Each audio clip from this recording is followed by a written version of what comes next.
How to delete your account in Zapier. In this video, I'm going to show you how you can easily do this.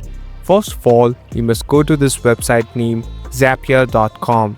Now this interface will pop up. Here on the right top, you can find your profile icon.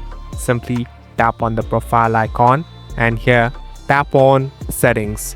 So basically we're in this settings interface.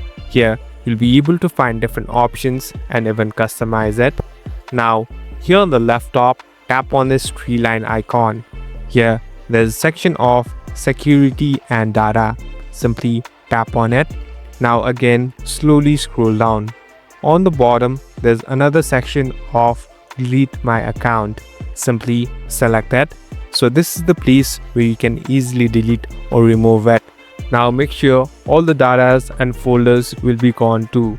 Simply tap on confirm and the account will be deleted.